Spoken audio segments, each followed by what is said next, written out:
6 negotiation moves, 5 minutes, no warm-up. Here's the first one, and you can use it today. Say the worst thing about your own offer before the other side finds it. Cialdini's research is clear that we trust people who argue slightly against their own interest. The top-earning waiter he studied would tell a big table that the dish they picked wasn't great tonight, steer them to something cheaper, and then sell that whole table the wine list because now he was the honest one. 2. Do you have 5 minutes makes people feel trapped, so they spend those minutes looking for the exit. Ask instead, is now a bad time? They get to say no, and no feels safe, and it hands them control. Watch what comes back. No, it's fine. Let me finish this. Meet me at my desk at 3. You just got the time, place, and a person who isn't trying to escape you. 3. Repeat the last 3 words they said as a question. They say, I have high expectations and I want more money. You say, you want more money? Then count 4 full seconds and do not fill them. Asking, what do you mean by that?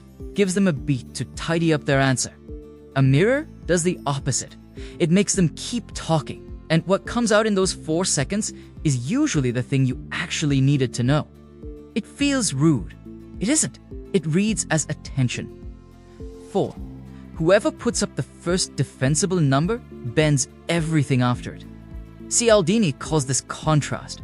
It's why a car dealer settles the price of the car first, then sells you a $400 add-on that feels like nothing next to $35,000. So make your number specific and justified, never round and hopeful. In a salary conversation, it means walking in with a figure you can source out loud before they name a band and you spend the rest of the hour arguing inside it. And negotiate the add-ons before the headline number, not after. That reorder alone is worth real money. 5.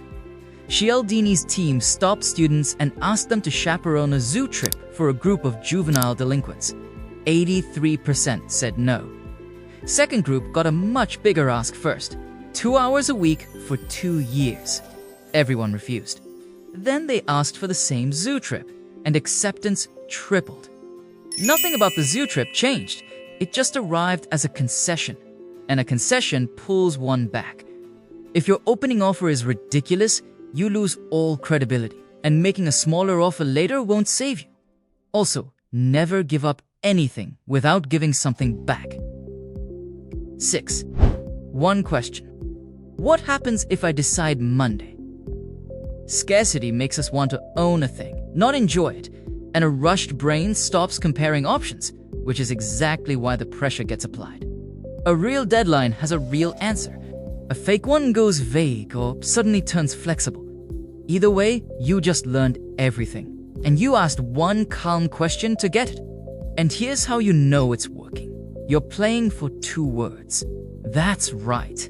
You get there by feeding their own reasoning back until they hear themselves in it. That's what people say when they finally feel understood. And when you hear it, the deal is basically done. If you get "you're right" instead, you've lost them. That's what people say to make you stop talking. Just as a recap, name your own flaw first. Ask, is now a bad time?